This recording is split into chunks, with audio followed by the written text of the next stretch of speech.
నమస్తే, welcome to editor analysis.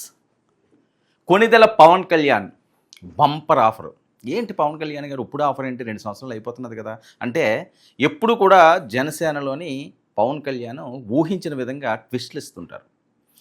తమ వెనకాతల ఎవరున్నారు, పార్టీ కోసం ఎవరు కష్టపడ్డారు, పార్టీ కోసం ఎవరు ఏ రకంగా కష్టపడుతున్నారు, ఇవన్నీ కూడా ఆయన మైండ్ బుక్లో ఉంటాయి, అక్కడ ప్రింట్ అయిపోయి ఉంటాయి. సో సమయం వచ్చినప్పుడు వాళ్ళకి ఏం చేయాలో అది ఆయన చేస్తుంటాడు. బట్ పార్టీ బలోపేతంపై ఫుల్ ఫోకస్ పెట్టిన పవన్ కళ్యాణ్ పార్టీని బలోపేతం చేయాలి. 21 గెలిచాం, 100% స్ట్రైక్ రేటు, మన ఎవడు అసలు ఏం చేయలేడు, మన ఎవడు ఏం పీకలేడు అని కానీ రిలాక్స్ అయిపోతే చాలా ఇబ్బంది పడే పరిస్థితి ఉంటుంది ఏ రాజకీయ పార్టీకైనా సరే. గెలిచినప్పుడు ఈ 5 సంవత్సరాలు ప్రజలతోటే ఉండాలి, ఓడిపోయినా 5 సంవత్సరాలు ప్రజలతోటే ఉండాలి, పార్టీ శ్రేణులను కాపాడుకోవాలి, వాళ్ళు మేము ఉన్నామన్న భరోసా ఇవ్వాలి.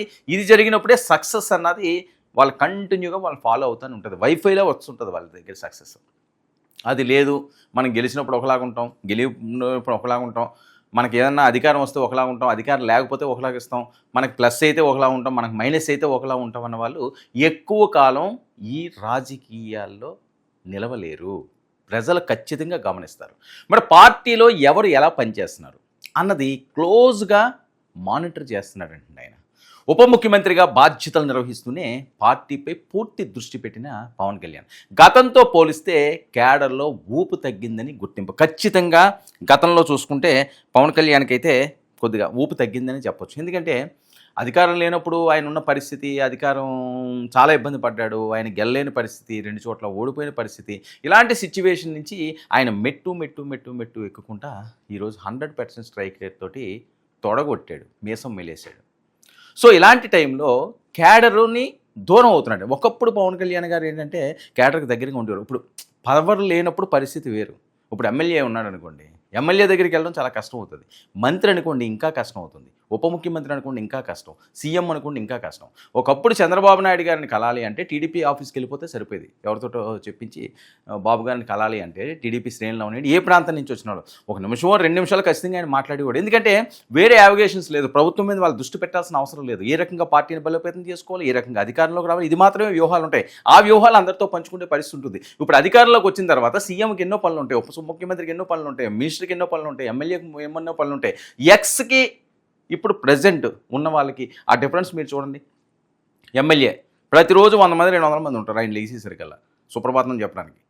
ఎక్స్ ఎమ్మెల్యే అనుకోండి, అప్పుడప్పుడు ఏదో అడప ఎవరో వస్తుంటారు, ఇంక బాగోదు కదా అని చెప్పి పలకరిస్తుంటారు. ఈ పరిస్థితి మనం చూస్తుంటాం, మన కళ్ళ ముందు జరుగుతున్న అంశాలే. మరి ఇలాంటి టైంలో పవన్ కళ్యాణ్ గారు అందుబాటులో ఏ రకంగా ఉంటారు? ఉండలేడు, ఆయన ఉండే పరిస్థితి లేదు. ఆయన శాఖలు అలాంటివి, ఆయన పనులు అలాంటివి. ఓ పక్క సినిమాలో అది ఎంతవరకు వస్తుందో ఏమవుతుందో, కొత్త సినిమాలు సైన్ చేశారంటున్నారు.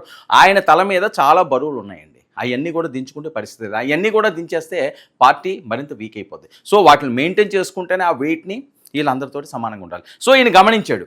గమనించకపోయినంత అమాయకుడు ఏం కాదు పవన్ కళ్యాణ్ గారు. ఆయనకు అన్నీ తెలుసు, తెలియనట్టు నటిస్తారంతే, చూసి చూడనట్టు ఊరుకుంటాడు.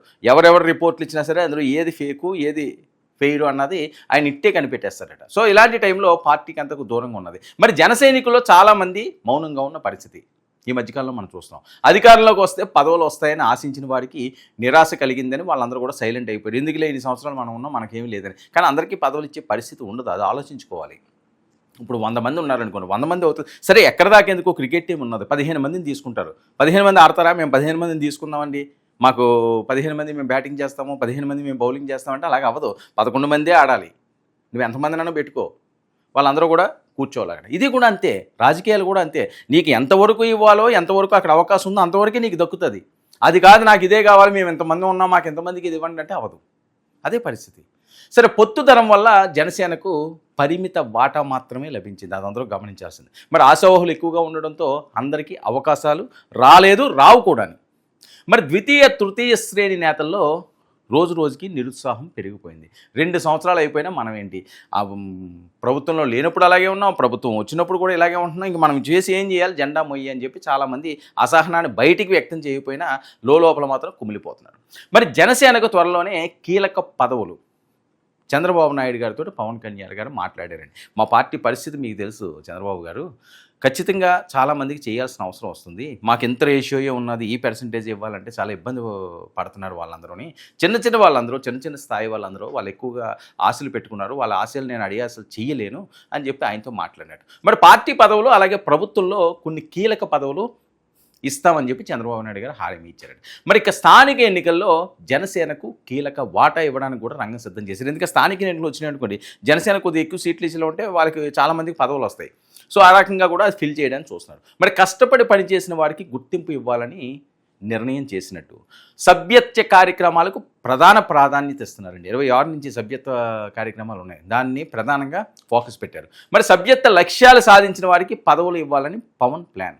ఎవరైతే టార్గెట్ పెట్టాలి కదా, ఇప్పుడు మనం ప్రాక్టీస్ చేస్తున్నాము, ఏదో గల్లీ మ్యాచ్లు ఆడుతున్నాం, అందులో ఎంత స్కోర్ కొట్టాడో, ఎన్ని వికెట్లు తీసాడో, వాడు పెర్ఫార్మెన్స్ ఎలా ఉన్నదో చూస్తారు. పెర్ఫార్మెన్స్ చూసిన తర్వాత ఎవరన్నా ఆ పదవి ఇస్తారు. ఏమి పెర్ఫార్మెన్స్ చూడకుండా, ఏమీ లేకుండా నేను అప్పటి నుంచి జెండా పట్టుకున్నాను నాకు ఇవ్వండి అంటే ఎంతమందికి ఇవ్వాలి?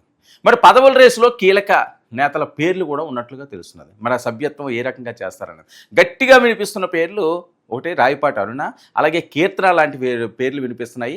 మరొక వైపు ఈ దాసరి కిరణ్ అని ఇంకా చాలామంది ఉన్నారు. శివపార్వతి, శివపార్వతి ఆల్రెడీ ఏదో ఇచ్చినట్టున్నారు.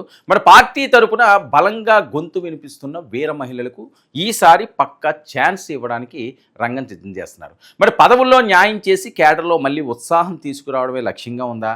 మరి స్థానిక సంస్థల ఎన్నికలపై ఫోకస్, జనసేనకు కేటాయించిన సీట్లలో తమ బలం చూపించాలని వ్యూహాన్ని రచిస్తున్నారా? మరి పార్టీ కోసం పనిచేసిన వారికే టిక్కెట్లు ఇవ్వాలని కూడా నిర్ణయం రేపు లోకల్ వారిలోనే. ఇక కష్టపడిన వారికి మొదటి ప్రాధాన్యం అన్న స్పష్టమైన సందేశాన్ని అయితే పవన్ కళ్యాణ్ గారు ఇచ్చేశారు. మరొక వైపు సీనియర్ నేతలు కేడర్తో టెలికాన్ఫరెన్స్ల నిర్వహణ, పార్టీ విధానం, అవకాశాలపై స్పష్టత ఇచ్చే ప్రయత్నం.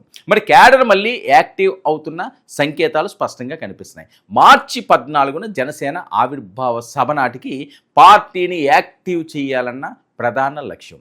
అదే స్ఫూర్తితో స్థానిక ఎన్నికల్లో మంచి ఫలితాలపై కూడా వాళ్ళు దృష్టి సారించారు. మరి 100% స్ట్రైక్ రేట్ సాధించాలన్న టార్గెట్ ఒకటైతే, మరొక వైపు మహిళలకు అలాగే వీర మహిళలు ఎవరైతే ఉన్నారో వీర మహిళలందరికీ కూడా ఒక ప్రత్యేకమైన స్థానాన్ని ఇవ్వాలి. భారతదేశంలో ఏ మహిళలు కూడా పార్టీలో శ్రేణుల్లో చూసుకుంటే, ఏ పార్టీలో చూసుకున్నా అక్కడున్న మహిళలకు ఇవ్వలేనటువంటి ప్రాధాన్యత జనసేనలో వీర మహిళలకు ఇవ్వాలి. ఎందుకంటే వాళ్ళ పేరే వీర మహిళలు, ఝాన్సీ రాణిలా చూస్తుంటారు. వాళ్ళ మాటలు కూడా ఆ రకంగానే ఉంటాయి. పవన్ కళ్యాణ్ కోసం దేనికన్నా సరే తెగించే మనస్తత్వం ఉన్నవాళ్ళు చాలా తక్కువ మంది మహిళలు ఆ రకంగా ఉంటారు, ఫైర్గా ఉన్నవాళ్ళు. సరే టీడీపీలో లేరా ఇంకో నేనలు అంటూ ఉన్నారు, కానీ వీళ్ళతో కంపేర్ చేస్తే వీళ్ళు ఏది ఆశించరు. వాళ్ళు దూకమంటే దూకుతాడు ఆయన, వీళ్ళు దానికి తలపెట్టమంటే పెట్టేస్తారు. అంత ప్రేమ పవన్ కళ్యాణ్ అంటే, అంత పిచ్చి. సో ఇలాంటి వాళ్ళకి ఏదో ఒకటి చెయ్యాలి. ఎందుకంటే పార్టీ నిలబడాలి అంటే వెనకాతల ఖచ్చితంగా ఒక పవర్ఫుల్ వెపన్స్ ఉండాలి మనం ఏమన్నా ఒక యుద్ధానికి వెళ్ళినప్పుడు. సో అదే పరిస్థితి ఈరోజు కూడా జనసేనకి వీళ్ళు వెన్నెముకల్లో ఉన్నారు కాబట్టి పవన్ కళ్యాణ్ గారి సైనిక్ సేవ అనేది వీర మహిళ, వాళ్ళకి ప్రత్యేక ప్రాధాన్యత ఇవ్వడానికి రంగం సిద్ధం చేశారు. ఇక బంపర్ ఆఫర్ ఎవరికి దక్కుతుందో అన్న ఊహాగానాలు రోజు రోజుకి ఆసక్తికరంగా మారుతున్న నేపథ్యం.